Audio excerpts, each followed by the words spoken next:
like to gamble, I tell ya I'm your man. You win some, lose some, it's all the same to me.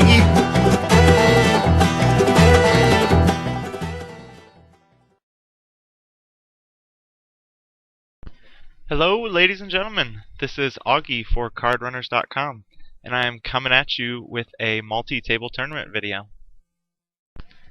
It's a deep run I made recently in a $20 one rebuy one add-on tournament, and I can't really think of a better place to start because the final table bubble and the final table are the most important parts of a tournament.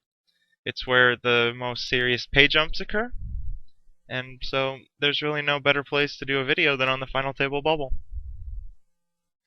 I guess I should tell you guys a little bit about myself since I'm a brand new instructor. I'm 24.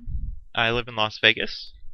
I'm currently going to UNLV and studying gaming management. I have 2 dogs. I like to take long moonlight walks on the beach. And that's about all I'm going to tell you for now. You'll have to watch my next video to get some more personal info on me. My general approach to tournaments is as a tight player. At least that's the image that I like to portray. I'd rather be known as a tight player or as a nit than as a crazy and loose aggressive player. Because I do steal and re-steal, and I'd like to get away with it as much as I can. And being known as a tight player does allow you to get away with steals and re-steals more often. The most important thing, though, when approaching a tournament is not to have a set game plan, but just to adapt to the players at your table. Sometimes everybody's going to be playing really tight, and so you should raise fold a lot more, open a lot of pots. Sometimes the table will be really loose and aggressive, in which case you need to tighten up and try to just get money in with good hands. With 7-5 offsuit here, it's not enough to call this shove, even though it's only 5 big blinds. I'd probably want like king high, at least, or a decent queen. You can assume that he's shoving pretty much any 2 cards there. 9-2 offsuit here is an obvious fold. I generally respect the under the gun raise a lot, and so I wouldn't be 3-betting light here ever, really. I would probably flat call a hand like ace-queen and some pairs. I might 3-bet ace-king, but probably not. I would probably call ace-king as well. And then just dump everything else. It's kind of interesting that read on you check the flop when it comes king-queen 10. You kind of expect him to c-bet there because he's under the gun. He can represent hitting that board pretty easily. When he does check, it kind of makes me suspicious. I kind of assume that he's got something there like ace-king, possibly ace-jack, but probably not since he just checked the river there. But he might also just be assuming that cheeses has hit the flop, because a typical flat calling range is a lot of Broadway cards, and so obviously Broadway cards just smack king queen 10 right in the face. I decided to open queen 8 suited here. On the button, it's a nice hand. It's connected. I can make it straight. It's suited. So there's no reason not to raise.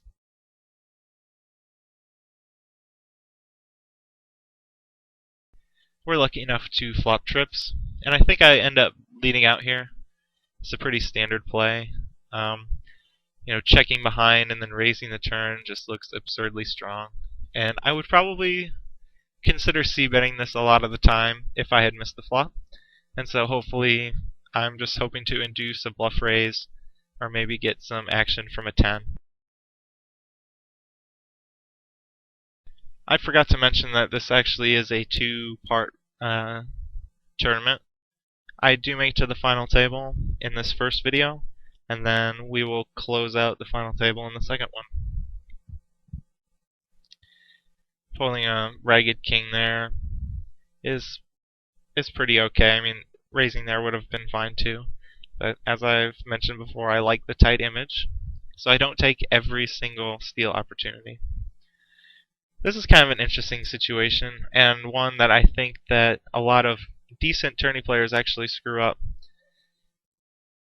I decided to flat call with ace-jack here as sort of a trap. This original raiser is pretty loose pre-flop, Ace-Jack rates to be the best hand, but if I 3-bet, I'm just kind of ruining that, because he's going to fold all worse hands, and he's either going to re-raise me or call with better hands.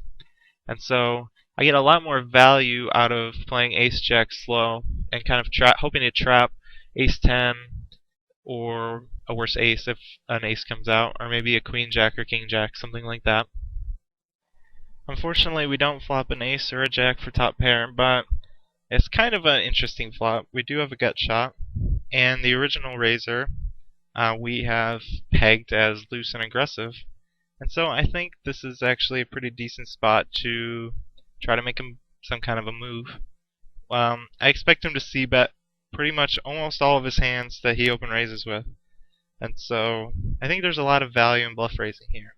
We can always catch a queen for the nuts. I seem to be pretty good at doing that. And I think that an ace is probably good here a good bit of the time. Not all the time. He could have ace-10 or ace-king, obviously. But I do think that this bluff works.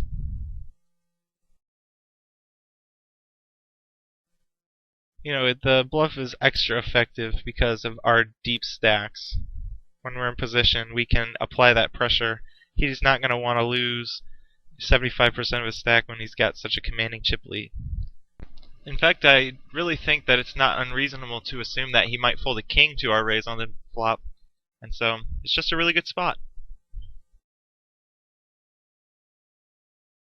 Queen 4 off is an easy fold under the gun. I have noticed that under the gun stealing is increasing in popularity by the day, and I have been experimenting with it. It especially works, I feel, if you're a tight player, but there are some guys that seem to raise under the gun every single hand. So you should definitely give it a try if you've been playing tight. Just, try raising it up under the gun if you have a decent stack, if you have like 30 big blinds plus. Just see what happens. You'll be surprised at how often it works. Read on you could be raising a lot of hands here. I expect him to c-bet 10-4-5 though. That's a really nice flop to c-bet. It's kind of hard to hit that flop when you flat called an open raise. As I said before, you see a lot of Broadway hands like King Queen and Queen Jack when people flat call raises. But you do see a 10 every once in a while. And I wouldn't be surprised if he fires this king turn. It would be a smart bluff, since the king is a pretty scary card. Unfortunately, it puts more draws out there, which will make it more likely that he's going to get called.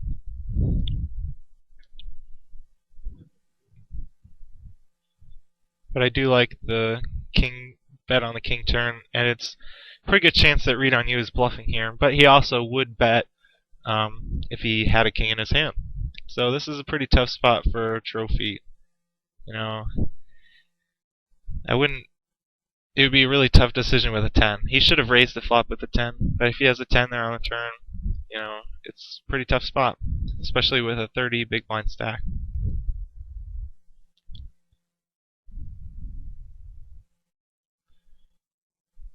Seven-two offsuit, I'm sure will end up folding.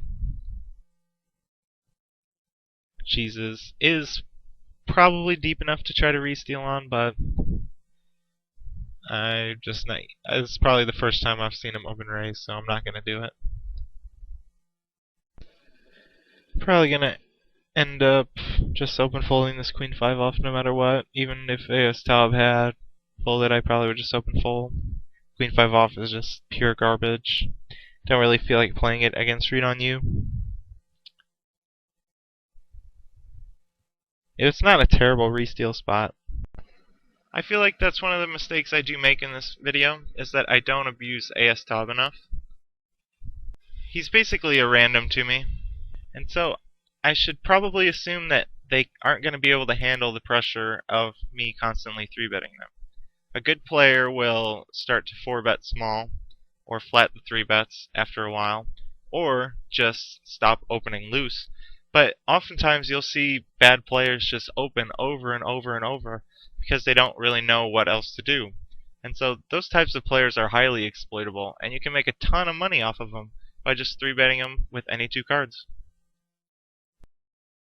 I think we can expect Rostic here to be raising a really wide range of hands. If Trophy wanted to shove there, I think that would be a good shove with pretty much any pair and any kind of Broadway cards.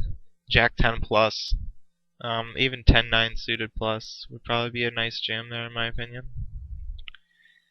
Man, AS Taub is really playing a lot of hands, and he's not getting punished as much as he should be. I think that before long we're going to end up 3-betting him a couple of times. We just can't let that sort of thing happen. The whole idea behind playing poker is to exploit other people's mistakes. And so when they're raising too much, you have to do something about it. You have to 3-bet them. Some people like to flat call when they're this deep and just try to outplay people on the flop. But I found a lot more success from 3-betting pre-flop, just ending the hand. Surprise comeback didn't jam the small blind there. I think that he could profitably jam any 2 cards with such a short stack. Maybe he's trying to fold to the final table. I actually don't mind the fold too much. He might have had some pure garbage, and he has to expect to get called. So I take that back. If he had nothing, it's a smart fold. When AS limps here, I see it as kind of a sign of weakness, but with 9-2 off, I'm just not gonna really apply any pressure. I'm fine with giving up the hand, but on Jack 5-6, when he checks, I have to take a stab at this. This is an extremely dry flop. There's not a lot of possibility. So it's pretty smart to bet the flop. And maybe he picked up on that. Maybe he had a jack or some kind of pair. But he makes a nice raise and takes it from us. I would probably end up isolating this short stack with a fairly wide range of hands in the spot. If I had any kind of good Broadway connectors like Jack 10 plus, basically, I'm gonna do a small 3-bet and try to get heads up with comeback. But once AS Top calls, I'm just not gonna do anything. And it would have not worked out in this hand anyway.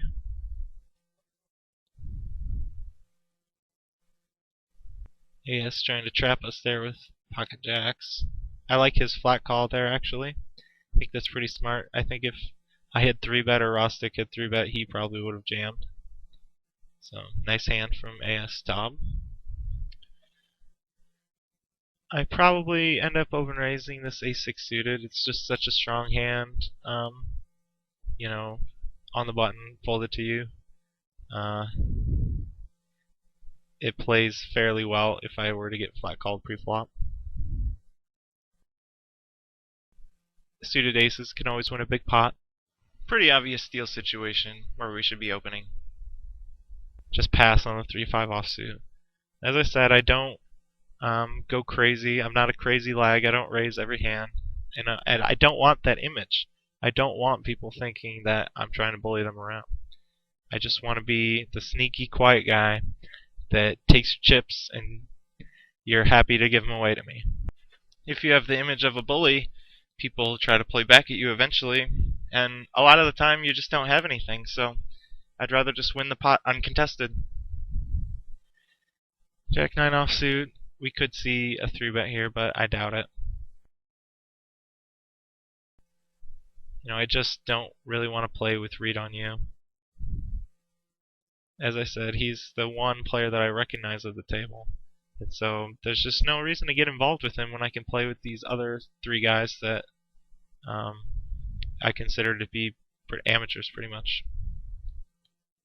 You know, I don't know much about them, but I pretty much consider anyone that I don't recognize to be at least a tournament amateur.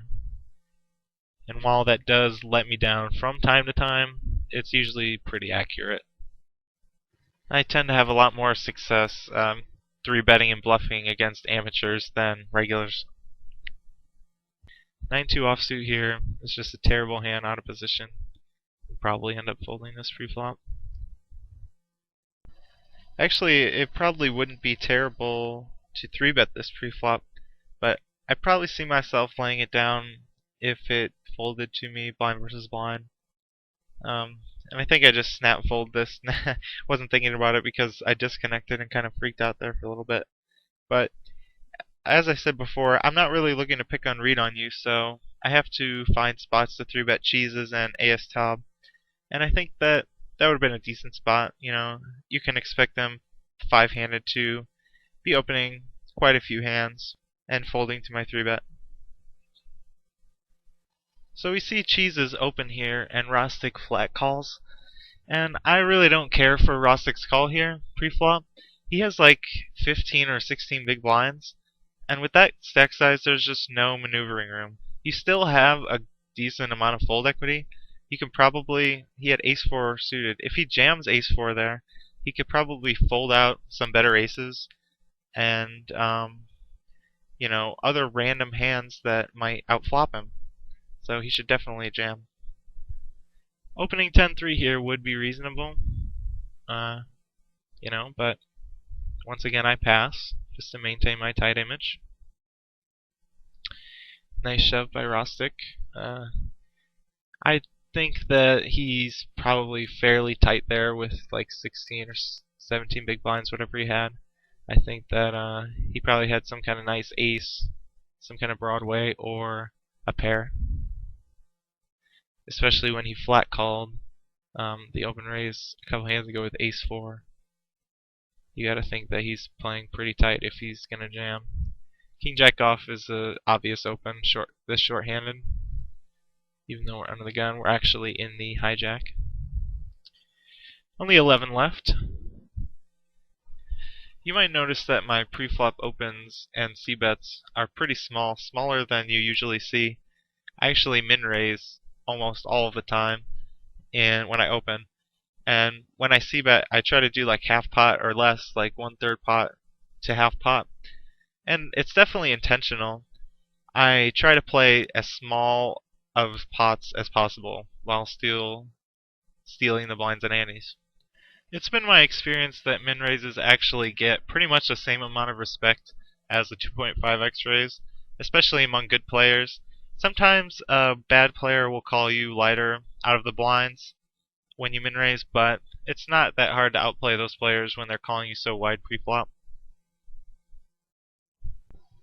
We might see a 3-bet here with Jack-9 offsuit. I can't remember. I think it would probably be a good idea, but sometimes I like to be a nit and just fold. Yeah. You know, it's okay though. We're not in an urgent situation. We have like 50 big blinds. We don't need to re-steal. We just need to, you know, win 1 or 2 pots per orbit and maintain. Had it folded to me, I probably would have open shoved on Rostic. 15 big blinds deep. You know, I don't like to raise fold because we would be getting such a good price to call the shove. I don't like to raise call because we'll be getting it in behind so much when some of the hands they would jam would actually fold to us if we jam first. I decided to raise 7-3 off against cheeses. I've been playing pretty tight, and he's the tightest player left at the table, so it makes sense to attack his big blind rather than read on you.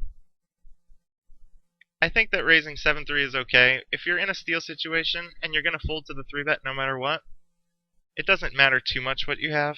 7-3 isn't that much worse than Queen-8 suited. It's obviously worse, but it's closer than you'd think. It's very nice to get a good hand like Ace-Queen offsuit right after you've just raised folded and made yourself look weak. Read on you does decide to 3-bet us here. And it's a pretty straightforward situation where we need to just get the money in. We're 5-handed, and we know that Read on you is a smart, aggressive player, and so he can be 3-betting us here really wide. I think it's not really unreasonable to assume that he could be 3-betting any 2 cards. I think that his real range is probably a little tighter than that, but Ace-Queen is still absolutely crushing his range. And he's got 35 big blinds behind, so we're kind of deep for a tournament, but it's definitely not too deep to shove. I'm not going to make him fold Ace-King with a shove there, but I think that I could make him fold some small pocket pairs. That's why jamming there is a little better than 4-betting small. I really don't see him getting it in with Ace-Jack or something like that on a 5-bet. So We just got to put the money in and hope we're ahead. Rostic is just too short here. We just have to fold and give up. He needs to be at least 25 big blinds deep, probably 30 big blinds deep before I would want to 3-bet as a bluff there, light at all. But queen, that was such a trashy hand. I just move on. Oh, we have some action. AS gets it in with a straight after flat calling 6-9 pre-flop. That is not a good call with 6-9, but I'm glad it worked out for him because now we're 10-handed. And we're 4-handed at this table, which is always fun. Queen 10 suited is actually... I hope I end up 3-betting this. Because, yes, I do. This is a really good spot to 3-bet. We're on the final table bubble. We've already abused this guy in the past. So it's pretty likely that this 3-bet is just going to work. And even if he does call our 3-bet, Queen 10 suited is such a nice hand. It flops really well, plays really well on the flop. A lot of nice draws we can flop with it. I'm going to keep the aggression up since I just got away with the 3-bet. Momentum does help you steal. A 4-bet all in, a 3-bet pre-flop. Almost all my opens are working. Plus ace-5 suited on the button. It's just rates to be the best hand, so there's no reason not to raise, really.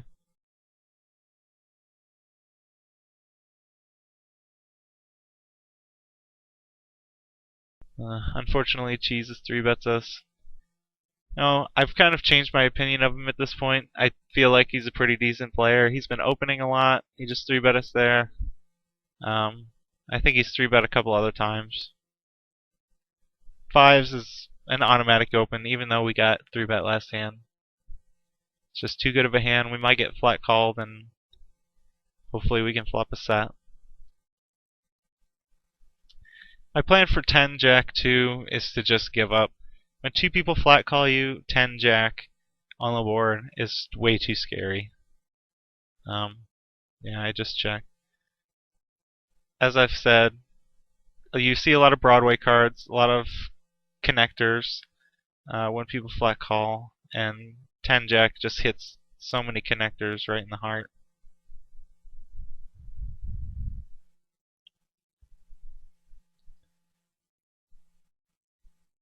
You'll notice I always fold pretty quickly whenever I don't have anything and I know I'm going to fold. I never fake tank, and that's because I don't want to give the impression that somebody can actually run me over. If I always insta-fold, they think, he must have been bluffing. I don't want people thinking that I might fold top pair to him, or any pair for that matter. If you sit there and tank when your intention is to fold, I just think it makes you look weak. It's kind of encouraging people to try to abuse you. Once again, this actually wouldn't be a very good 3-betting spot because we don't want 10-10 nuts to jam on us, and then our image would just be totally ruined because we would obviously be forced to call the all-in with 6-3 off. So, good thinking by AS Taub. Well, probably not. He probably just made a good play by accident, but it still was a good race. He's not going to see me 3-betting there light very often. No, actually never. He's never seen me 3-bet there light. We're hand for hand. Hopefully that ends quickly. Since this is a live recording, I don't think I'm ever going to end up doing any kind of replay, or at least I hope not. Because, these HUD stats are actually pretty important to my game. Ace-10 off is an obvious raise from the button. Just such a strong hand compared to two random blind hands. When it comes 7-5-5, I decided to just check behind. Ace-10 probably is the best hand, but I can't bet and get called by worse. So hopefully we can just make it to showdown. And he'll just check it down with me. And he kind of recognizes that too. Read on Use a smart player. When I check there, he knows that I have some kind of big ace. I thought about betting the jack there, but it seemed like kind of a pointless bluff. He probably knows what I have, and he's just not trying to bluff me off of it. So I can just check here. and probably win. Yeah.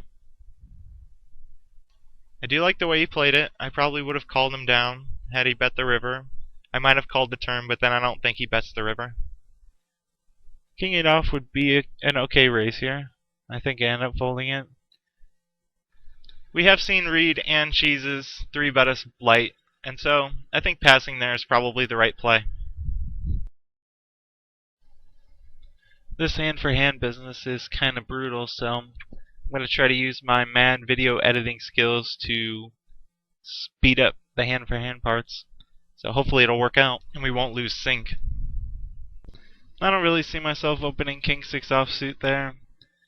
It's just too trashy of a hand, and I'm too nitty for that. Read on you and Cheeses have been fairly aggressive. I just kind of feel like playing tight at this point, especially with 10-10 not so short right on my left. Just kind of wait for a good hand so I can just bust him and move on to the final table.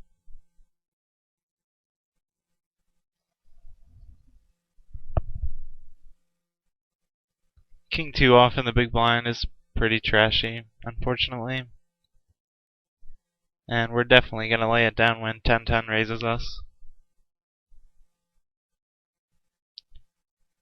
There's just no fold equity there. We can't make him lay down anything. So we'll just end up getting in behind if we tried to re-steal.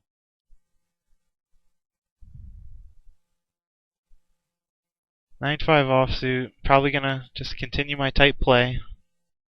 I probably should have 3-bet him here. That might have been a mistake. Alright, blinds are going up. That's what I like to see. You know, I really don't care for 50 big blinds in deeper poker. It's too tight, too boring. I like 20 to 30 big blinds, ramming, jamming, going all in.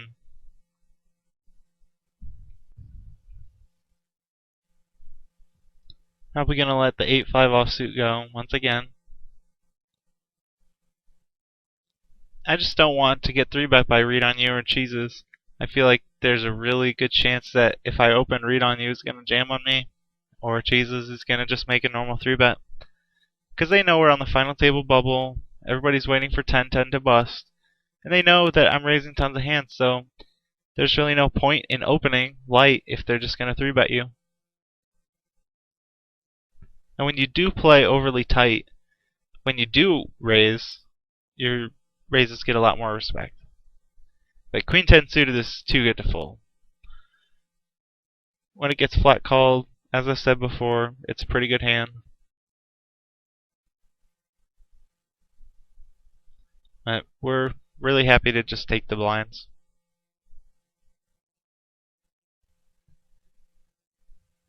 This might be it. I'm pretty sure I'm going to call here. When he jams 11 big blinds, 5-handed, I just have to assume that Ace-8 is way ahead of his range, and I think it is.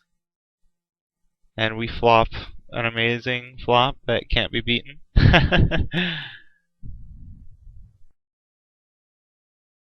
Finally, on to the final table, where the real fun begins.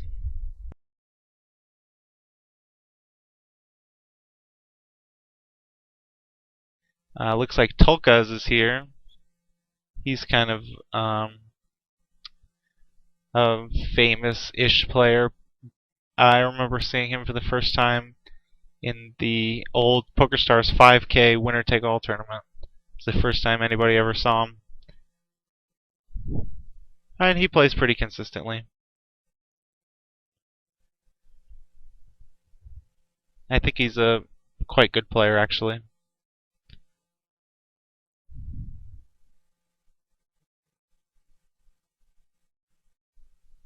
It's a nice jam by read on you. I feel like he can have a pretty wide range here. He might have any kind of Broadway hand, any pair. He might even be doing it with some ragged aces. I would probably end up calling read on you shove if I had like ace queen. Ace jack would be a tougher decision, but I would probably end up folding it. Pretty obvious open with ace 4. We won't mind getting it all in with Kiki's aces. They only have 5 big blinds. We might get 3-bet by student, but it's a risk worth taking. We haven't been playing with him, so he might respect our raise off the bat. 5-7 off is just going to be a fold. Gotta go back to boring, nitty, full ring play now that we're at their final table. Especially this deep, we're 61 big blinds deep.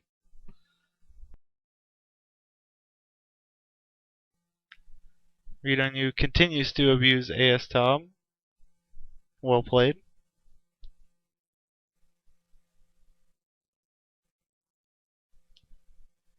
I might end up opening this if it folds to me. Probably not, though. It's not in my nature. I think that would be a pretty decent opening spot considering who's in the big blind and his stack size. He's probably going to play pretty tight to the raise. But now that we're at the final table and we have 5 different new players that we didn't have for the last half an hour, I kind of want to re-establish my tight image. Pass in some spots where they're going to expect me to steal, and so when I do steal, they're going to give it a lot of respect.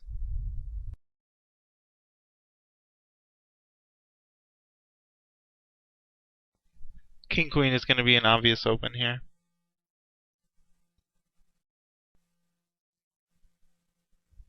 Just a really nice hand. It's also my favorite hand, which doesn't really mean anything, but I just wanted to say that King Queen is my favorite hand, and I love it. We don't mind Tulkas flattening us here that much. Hopefully we'll flop something. Maybe we can take it down on the flop with the c-bet. That's kind of annoying. I can't see us calling here with Tulkas behind. It's just too risky when he flat calls our open. I probably would have called if it were a heads-up pot between me and Zam. We're getting the right price, considering the equity that King Queen has against an entire 15 big blind shoving range.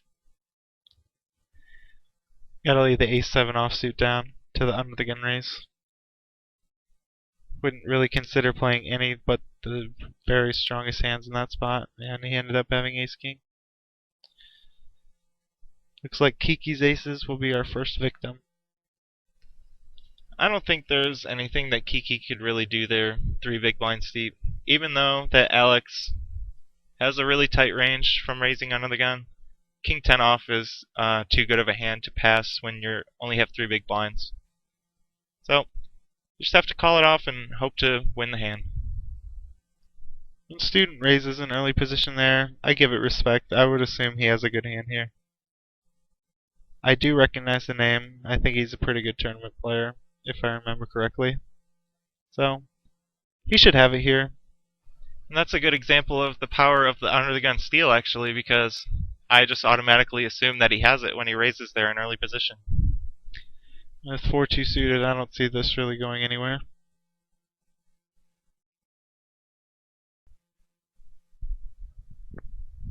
We can't flat.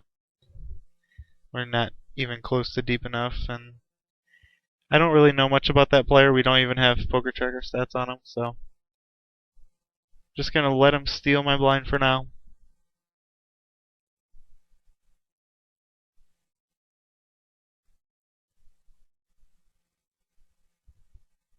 Our run of terrible hands continues with 9-4 offsuit. Would be okay to 3-bet there, but as I continue to say over and over, I lean towards the nitty side, so I'm not looking to play a crazy number of pots.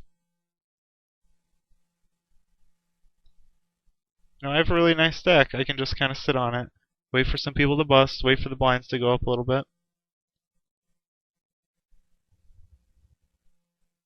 Generally speaking, people don't, at this stage of the tournament, people aren't going to punt off 50 big blind stacks, 40 big blind stacks.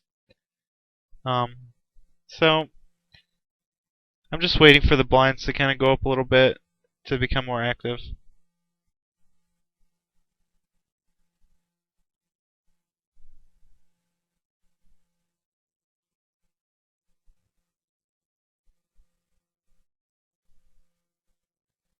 Don't see myself opening Jack 2 here. No. It would actually be an okay open, but oh, glad we didn't.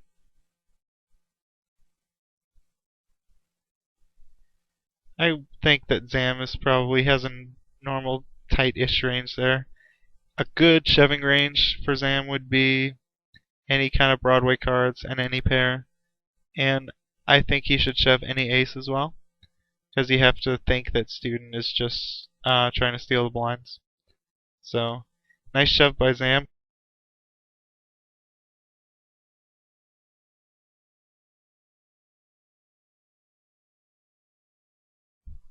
And read on you keeping up with his aggression, especially from early position. He's been pretty loose from under the gun and under the gun +1. So we just got to keep that in mind. Not respect his under the gun raises as much.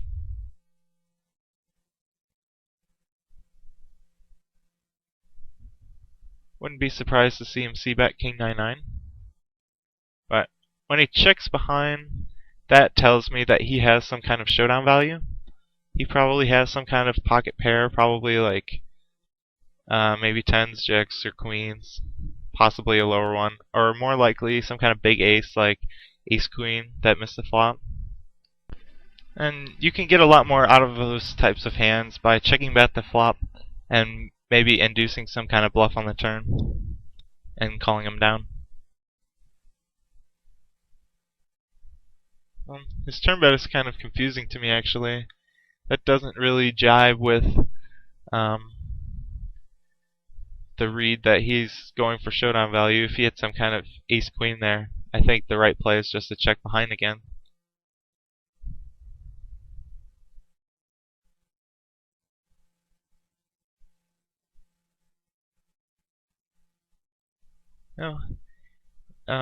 Nicely played by read on you, I guess.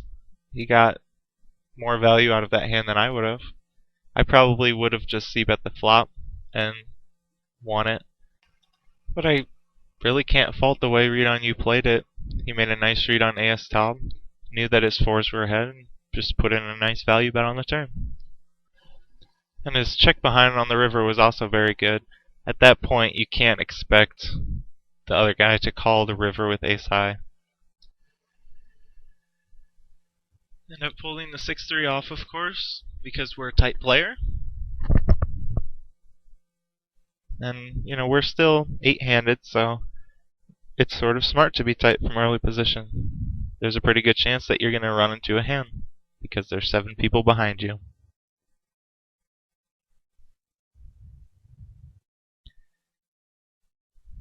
Tolkas could definitely be stealing here. Wouldn't be surprised if he was raising just any 2 cards in the spot.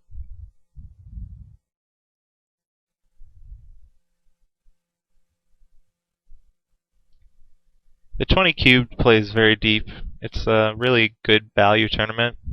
You usually see good players at the end because, weak players just aren't that great with 50 big blind stacks. They lose them too often. It should be pretty hard to lose a 60 big blind stack at this point. If we get all in against AS Top, we're going to have it for sure.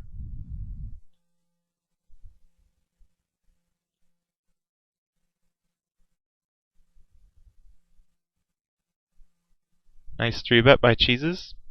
I really respect this play. I think he's been playing really well at this final table and at the previous table.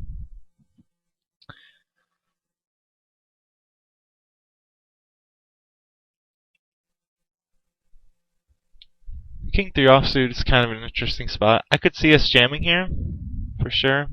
But we just decided to be tight and fold. But we have to assume that Alex is raising a very wide range there. Just because most people are. People like to steal the blinds from the small blind, in general. I don't, but other people do. I actually prefer limping. Hopefully we'll be lucky enough to get some blind versus blind situations where I can limp and explain my thoughts. I think the small blind is one of the last great unexplored areas of tournament poker, actually. There's a lot of room for variation, and you really don't see much. If it folds to us, I could see us raising. and it would definitely be reasonable to 3-bet read on you here. But we have to maintain our tight image. Oh, never mind. We obviously can't do anything now. But I really like Alex's shove. I don't think he needs a hand to shove here.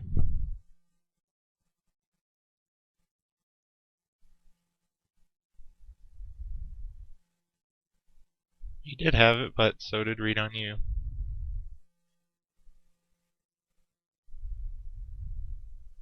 Oh, and our 8-5 offsuit would have won.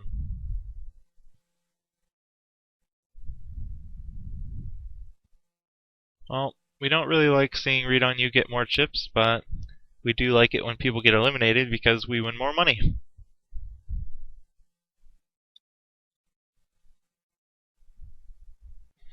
And Cheeses now raising from early position. I pretty much have no respect for this raise at this point. Him and read on you have been so loose from early position that I'm pretty much going to think they're full of crap anytime they raise now. And so that's good for them. Hopefully they can use that to their advantage. But glad to see Student smack up Cheeses here. Student is a pretty decent player as well. I think that Tulka's, Student, you are, read on you, and Cheeses are all fairly solid players. Another mundane fold, 10-5 off.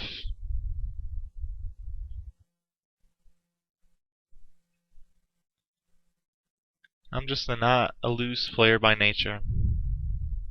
I'm definitely going to open up a lot more though when we get down to 6 and 5-handed. Finally, I think we have a hand that we can play. It's a pretty easy raise with ace-7 suited. We've been playing super tight, so we should get some respect. We're really just hoping to steal the blinds. And that's a bummer. We're definitely folding to this 3-bet. But Zam only has 20 big blinds. I think that I would be actually pretty tempted to call that if he had shoved. But when he makes a smaller 3-bet, it's kind of a tell that he has a big hand.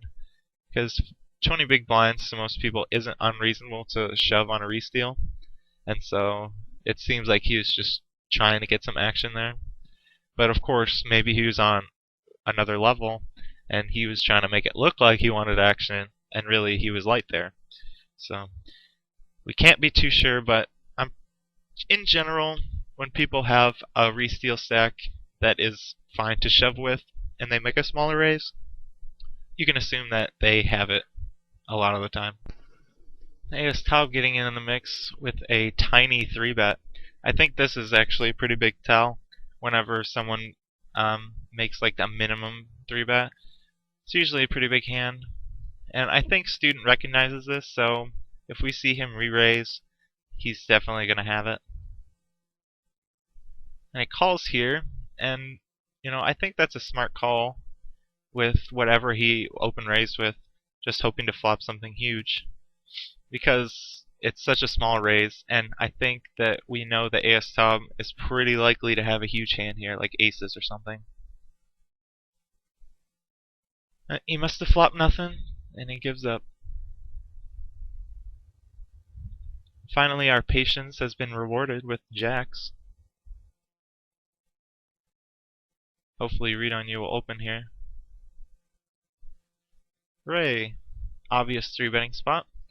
And I think that we're definitely going to have to get in here if he shoves on us, because we would be 3-betting here fairly light. And I think he knows that. He knows his own image. He knows that he's an aggressive player. And I'm sure he recognizes me. And so he has to know that I could be 3-betting him light. We probably won't see him 4-betting total garbage here, but jacks are still well ahead of his 4-betting range. We're not terribly deep. We're like 40 big blinds deep, which is pretty deep for a tournament. Oh, he ran out of time bank. That's something to consider. Read on you has no time bank left. We're lucky enough to get pocket jacks again.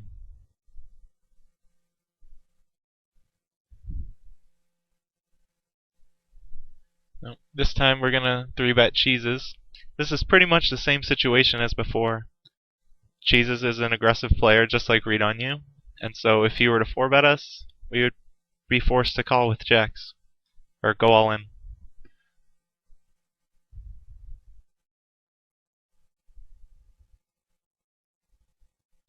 Cheeses is a little shorter, which makes it nicer for us.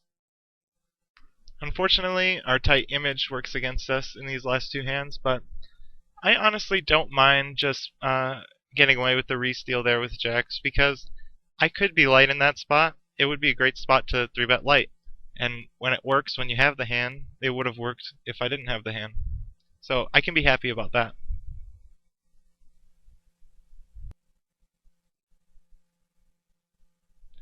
A7 off, I definitely think we'll end up raising this if it folds to us. But when none of the gun raises, we just kind of have to let it go. And Cheeses is just going crazy. He's been playing a lot of hands. Hopefully we'll get some chances to punish him in the future. I Read On You might be picking up on that Cheeses is just going crazy. But, I mean, Read On You should have a little bit tighter of a range just because Cheeses is under the gun. I don't know if he's thinking like that, but that's how I would be thinking.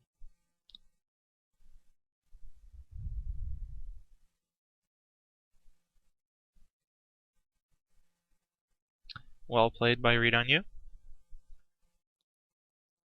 Another boring fold with 6-5 off.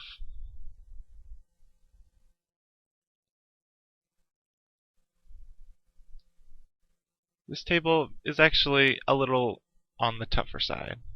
I think that AS Taub and Zam are the only bad players left. So, I think that it's okay to just play really tight when you're at a table full of good players. Because a table full of good aggressive players are way more likely to 3-bet you. Decided to open ace-6 suited just because I've been so tight. It's not a great hand to open under the gun, 7-handed, but it's okay. Read On You snap calls, which kind of concerns me.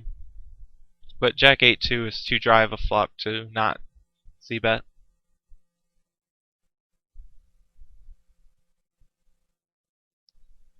Unfortunately, he calls, and at this point I'm pretty much done with the hand. I might win with an ace, but since I'm in position, I can just check behind and hopefully hit something on the river. But I have to assume that he has like a jack or an 8. I'm just not really interested in trying to barrel a good player off of a pair. Like every once in a while I might be ahead of something like 10-9, but obviously not worth calling on the river. I hope you guys like the live sessions format more than the replayer format. I really prefer the live sessions because you get to see the poker tracker stats and the timing tells, which are both really important. Read On You limps here against me, and I haven't really seen him do that very much, so I'm kind of suspicious of this. Normally I might raise ace-8 offsuit when the small blind limps against me, but Read On You is a good player, so I think he might be trying to trap me or something. However, when I do flop the gut shot, I think it's worth trying to take down the pop. And he probably wasn't limping anything good. He probably just had some kind of connectors or Broadway or something that he wanted to see a flop with and not get 3-bet out of the pot.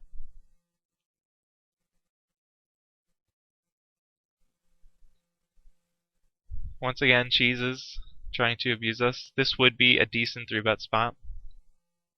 I decided to just lay it down.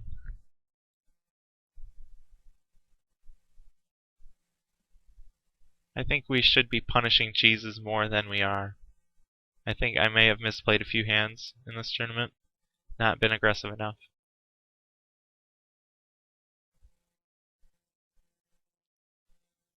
I don't mind giving up against AS Top. He's tightened up a little bit ever since the other table we were on. I'm way more likely to want to pick on Cheeses or Read On You. And, you know, just because he's opened 2 hands in a row doesn't really mean that much to me. I still think that Aostov could have a nice hand here.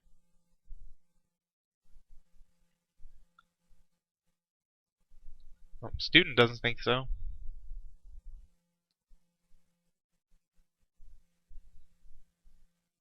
Or maybe Student just has it. We just don't know because they're a good player. And that's the thing about good players is when they 3-bet you, you just can't be sure if they're bluffing you or not.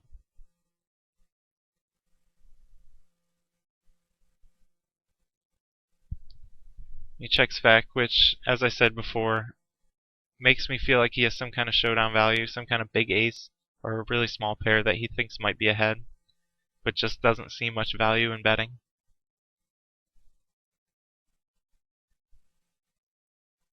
Plus with his stack size, I like just checking it down. I think that it's a lot smarter for him to conserve his 24 big blinds or whatever he had. Because if he were to c-bet and put in like 6 or 8 more big blinds, then he loses a lot of the fold equity from his stack. A 22 big blind stack is going to get away with a lot more re-steals than a 15 big blind stack. That's just a simple fact. People are way more likely to call you the shorter you get.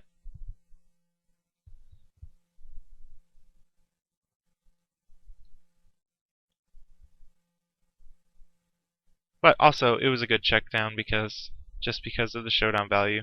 He probably wasn't making Aostov fold a pair, and so maybe he can get him to bluff with the ace-jack. He might have called the river with ace-king high.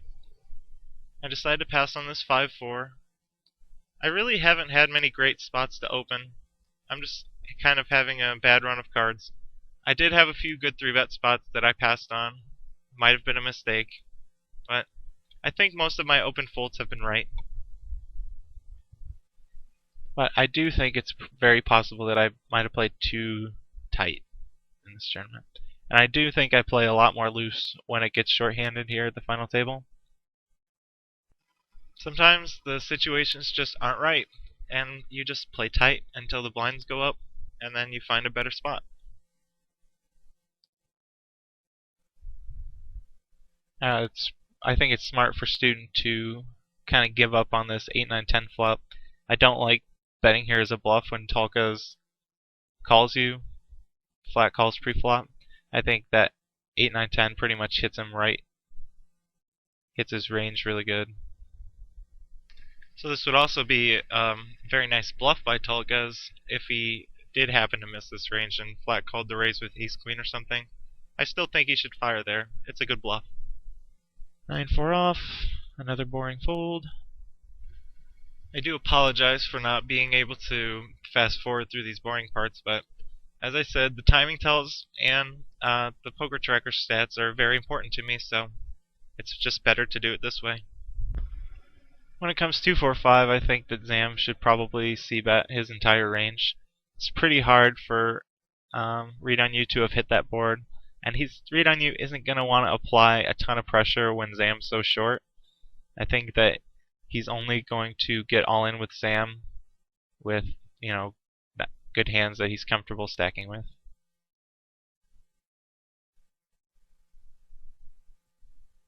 Pocket queens here.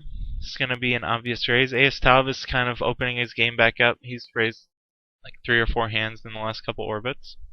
So the normal small 3-bet. That's what I'm going to do.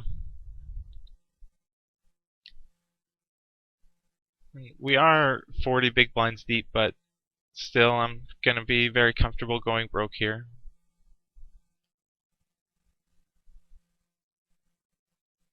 Wow, he pretty much puts us all in. And as I said, I'm not going to back down with queens. It's just too good of a hand.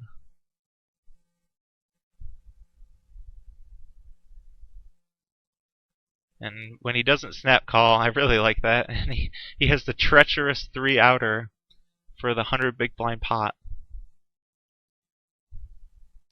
Things get even worse on the turn, but by some miracle, we managed to avoid a spade on the river and take a gigantic pot right before the break, which is a great way to wrap things up. So that brings us to the end of my first ever video. This has been Augie for CardRunners.com. I really appreciate you taking the time to watch my video, and hopefully you'll leave some comments for me on the forum, and we can talk about some of the hands that you think I might have misplayed. Be sure to come back next week to see the end of this tournament. I actually go pretty deep and make it heads up, and so there should be a lot of good hands, a lot of exciting hands when it gets to shorthanded. And so all I can say is thanks for watching, and see you next week.